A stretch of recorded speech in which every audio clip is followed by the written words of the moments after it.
जय हिंद दोस्तों, कैसे हैं आप सब। आई होप आप सभी अच्छे होंगे और आपकी प्रिपरेशन भी शानदार तरीके से चल रही होगी। दोस्तों आज हम डिस्कस करने वाले हैं एक इम्पॉर्टेंट क्वेश्चंस जिस पैटर्न पे आपके एग्जाम में क्वेश्चन अब पूछे जा रहे हैं।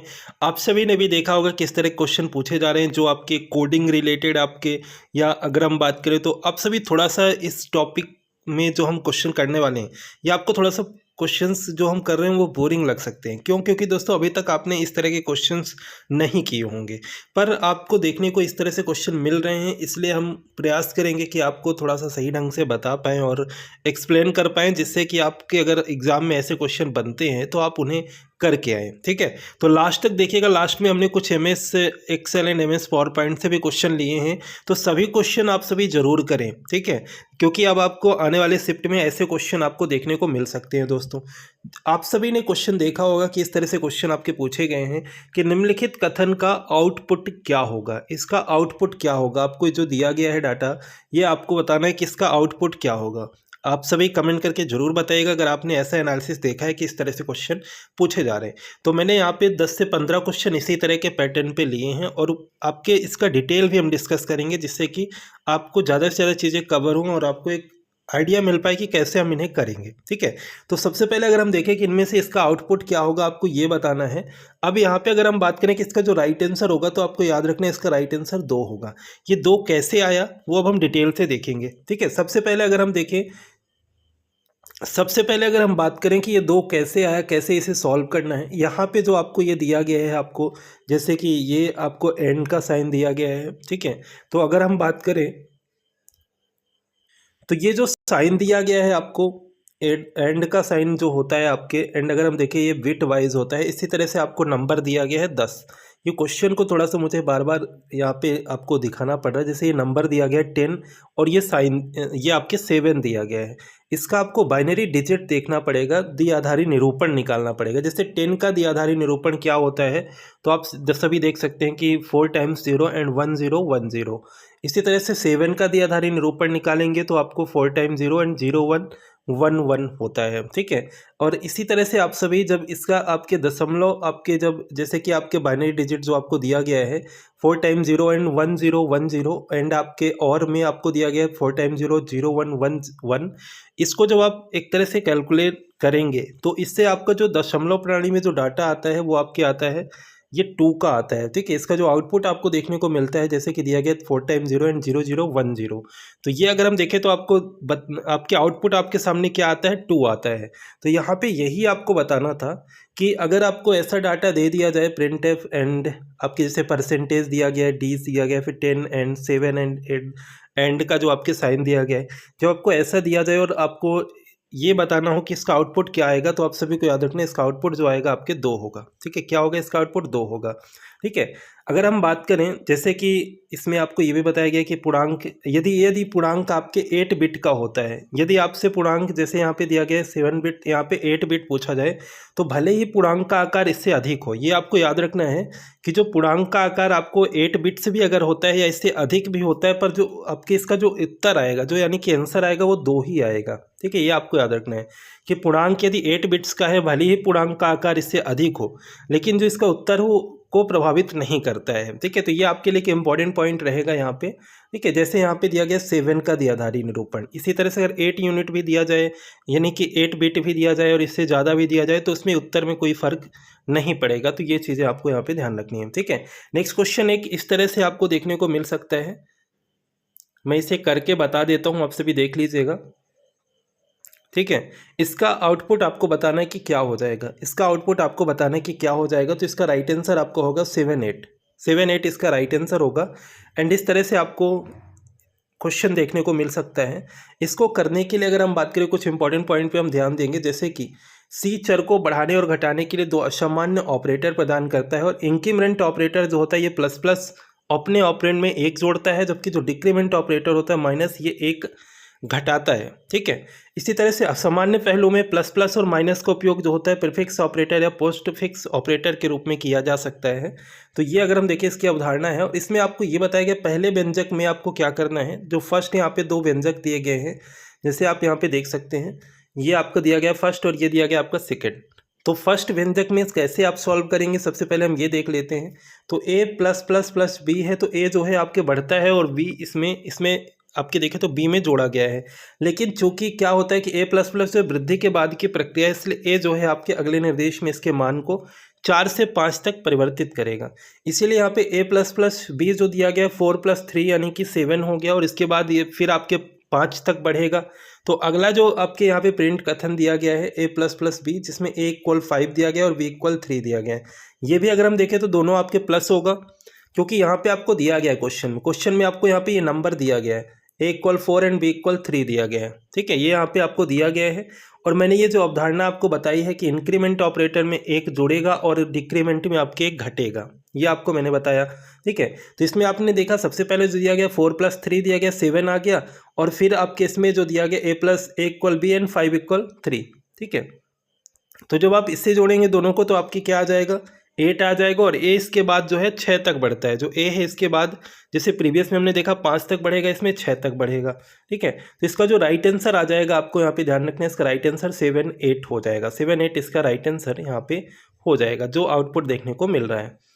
तो इस तरह से क्वेश्चन देखने को मिले थे, इसीलिए मैंने ये क्वेश्चन आपके लिए लाने का प्रयास किया है। और ये क्वेश्चन देखिएगा कि सी में समानता शंकारक कौन सा है आपके इनमें से, देखिए ऑप्शंस में से समानता शंकारक इनमें से कौन सा है। तो आप सभी को याद रखना है, आप सभी का जो राइट आंसर हो जाएगा फर्स्ट एंड सेकंड आप सभी का करेक्ट आंसर हो जाएगा। देखिए यहाँ पे जो होता है ना, आपके नियतन संकारक डेटा प्रकार के एक चर को असाइन करता है। उदाहरण के लिए अगर हम देखें इंटीजर a 23 दिया गया एंड a प्लस 23 दिया गया है, और इक्वल और प्लस नियतन संकारक दिया गया। देखिए समानता संकारक जो होता है ये इक्वल होता है, यानी यदि कोई दो चर समान है, और ये आपका जो एक्सक्लेमेटरी होता है और इक्वल होता है यदि कोई दो चर बराबर नहीं है। तो यहाँ पे अगर हम देखें ये दोनों जो आपके साइन हो जाएंगे, ये दोनों जो आपके साइन हो जाएंगे, ये एक तरह से अगर हम देखें समानता संकारक कहलाते हैं। यही आपको यहाँ पे बताना था। ठीक है, तो आई होप आप सभी को क्लियर हो क्या होगा। एक क्वेश्चन में इस तरह से, और अगर हम देखें ये क्वेश्चन तो आपका सेम है, इस क्वेश्चन को हम स्किप करेंगे। ये आपको सेम बताया गया है जिस तरह से भी आपने प्रीवियस वाला देखा है ना, सेम क्वेश्चन है आपका। ठीक है, फिर आपका एक क्वेश्चन इस तरह से बन सकता है कि निम्न में से कौन सा तार्किक संचालक नहीं है। तो आपको याद रखना है ये आपका इक्वल जो डी ऑप्शन दिया गया एक्सक्लेमेटरी एंड इक्वल, ये जो है एक तार्किक संचालक नहीं है आपके इनमें से। देखिए यहाँ पे आपको कुछ चीज़ें ध्यान रखनी है, ये इंपॉर्टेंट है आपके लिए। अगर हम बात करें यूनरी ऑपरेटर और बाइनरी ऑपरेटर क्या होता है और टेनरी ऑपरेटर क्या होता है। देखिए यूनरी ऑपरेटर जो होता है प्लस प्लस और माइनस होता है, और अर्थमेटिक ऑपरेटर ये वाले होते हैं जो प्लस माइनस स्टार डिवाइड। ठीक है, रिलेशनल ऑपरेटर जो होते हैं जो आपके लेस देन इक्वल, ये वाले होते हैं आपके रिलेशनल ऑपरेटर कहलाते हैं। लॉजिकल ऑपरेटर ये आपके साइन जो होते हैं लॉजिकल ऑपरेटर कहलाते हैं।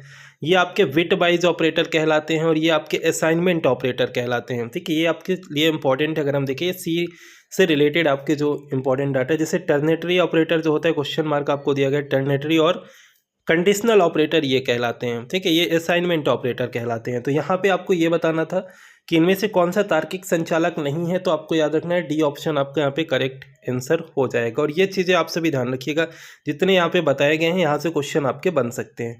एक क्वेश्चन हम ये ले लेते हैं कि नीचे देखिए कोड का आउटपुट क्या हो जाएगा। इसका आउटपुट आपको निकालना है कि क्या हो जाएगा, देखिए ऑप्शंस में से। तो सबसे पहले अगर हम बात करें, इसका राइट आंसर है ऑप्शन बी आंसर आप सभी का करेक्ट आंसर है। 21 यहाँ पे आ जाएगा आपका राइट आंसर। देखिए प्लस जो होता है एक असाइनमेंट ऑपरेटर होता है। यहाँ पे बाई प्लस दिया गया है, by plus 3 and by equal by plus 3 दिया गया है। तो जब आप इसमें बाई का मान रखेंगे तो 9 प्लस 3 आ जाएगा। तो यहाँ पे अगर हम देखें तो 9 और प्लस 9 प्लस 3 यानी ये 12 हो जाएगा। ये टोटल आपका 21 आ जाएगा। ठीक है, तो इस तरह से इन क्वेश्चंस को आप कर पाएंगे, क्योंकि यहाँ पे आपको मान दिया गया है, बाई इक्वल 9 दिया गया है, और ये आपको कैलकुलेट करना था।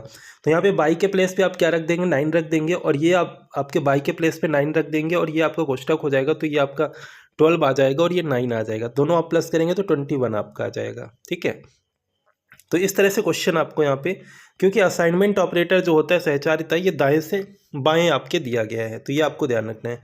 एक क्वेश्चन इस तरह से आपको बन सकता है सेम पैटर्न पे। देख लीजिए जो क्वेश्चन आप सभी आपके किस पैटर्न पे क्वेश्चन आपके पूछे जा रहे हैं। ठीक है, यहाँ पे अगर हम बात करें, यहाँ पे आपके संकलन त्रुटि है, यानी कि दिए गए ऑप्शंस में से अगर हम बात करें, देखिए मापांक ऑपरेटर क्या होता है आपकी याद रखिएगा।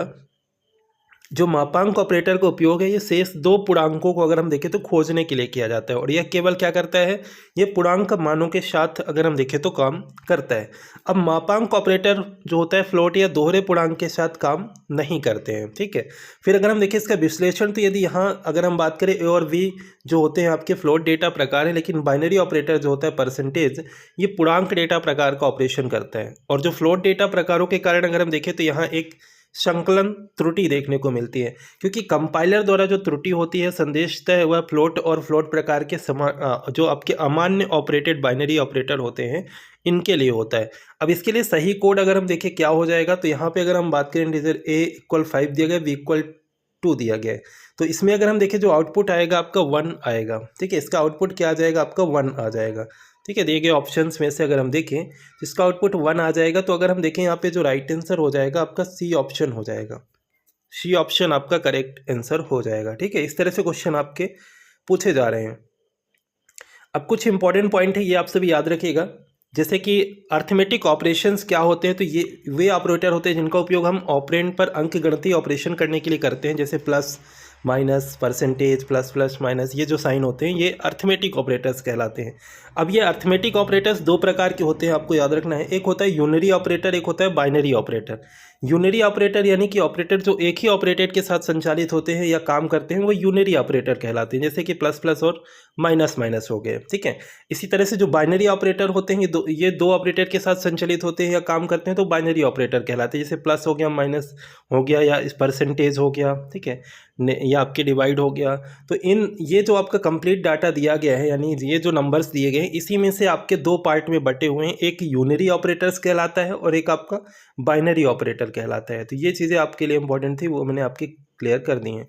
अब अगर आपसे पूछा जाए कि सी में कौन सा अंकगणितीय जो कि ऑपरेटर नहीं है, ठीक है, ऑप्शंस में से अंकगणितीय ऑपरेटर इनमें से कौन सा नहीं है, तो आपको अभी मैंने बताया अंकगणितीय ऑपरेटर जो आपका नहीं है, तो आपका बी आंसर करेक्ट आंसर हो जाएगा, ठीक है। क्योंकि अगर हम बात करें परसेंटेज जैसे जो होता है आपके मॉडुलस ऑपरेटर होता है, ये आपका गुणन होता है और ये आपका योग होता है, तो ये एक संबंध परक ऑपरेटर होता है जो आपको मैंने अभी बताया था, ठीक है।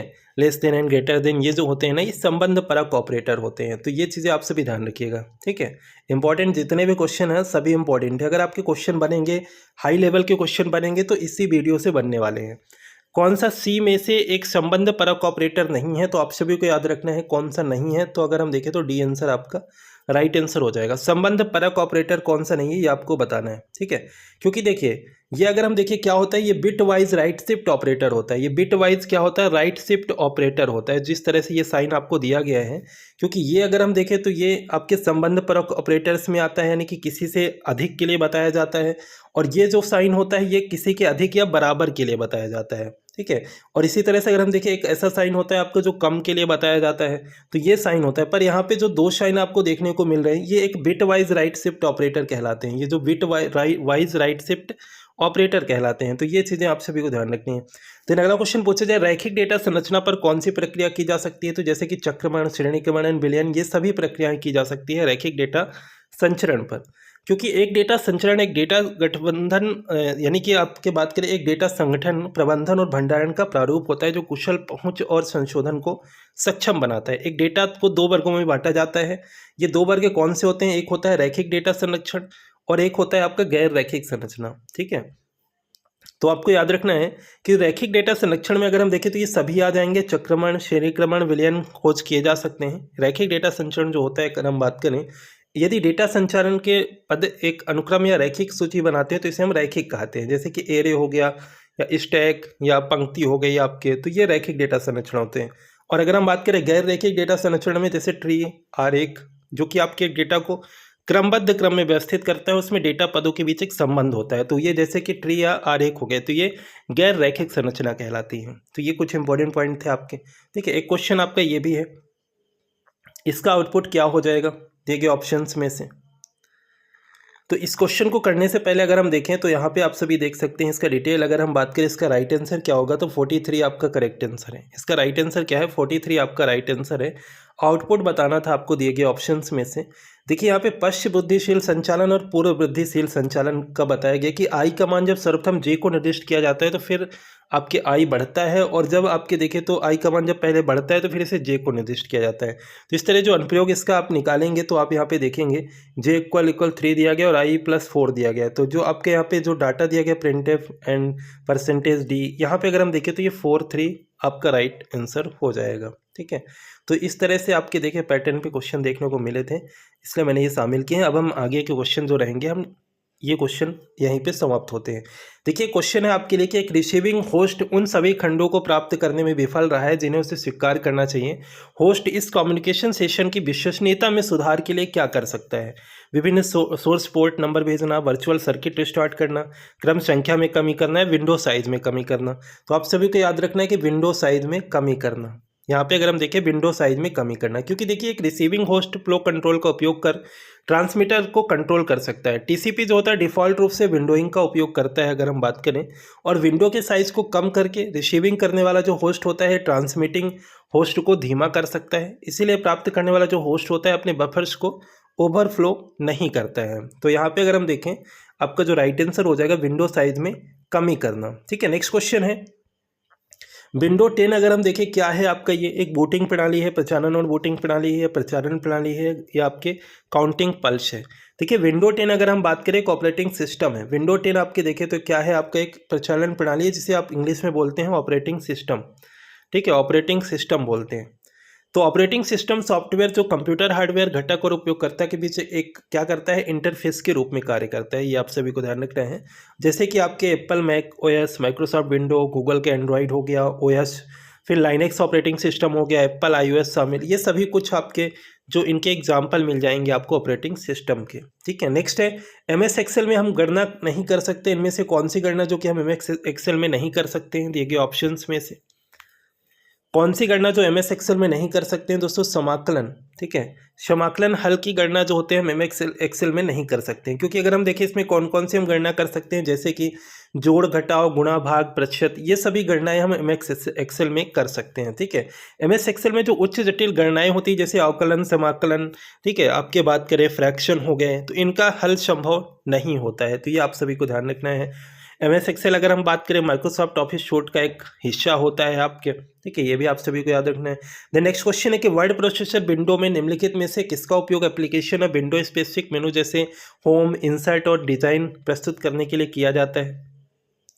किसका प्रयोग किया जाता है आपके दिए गए ऑप्शंस में से? तो आप सभी को याद रखना है। अगर हम बात करें तो आप सभी का राइट आंसर हो जाएगा ऑप्शन बी। ठीक है, बी आंसर आपका करेक्ट आंसर है। एमएस डॉस में अन्य डायरेक्टरीज या डिस्क में स्थित फाइल्स तक एक्सेस प्रदान करने के लिए किस कमांड का उपयोग किया जाता है? एमएस डॉस में किसका किया जाता है? पाथ का उपयोग किया जाता है। किसका किया जाता है? पाथ का उपयोग किया जाता है। पाथ जो होता है डॉस को बताता है कि डॉस यानी डिस्क ऑपरेटिंग सिस्टम इसका फुल फॉर्म होता है, और ये आपके वर्किंग डायरेक्टरी को खोजने के बाद कौन सी डायरेक्टरी को बाहरी कमांड के लिए खोजा जाना चाहिए ये आपके बताता है एक तरह से। तो एमएस डॉस को कमांड एग्जीक्यूट करते समय देखना चाहिए। पाथ कमांड उस स्थान को निर्दिष्ट करता है जहां पर एमएस डॉस को कमांड एग्जीक्यूट करते समय देखना चाहिए। ठीक है, एक रास्ता बताता है, ये आप कह सकते हैं।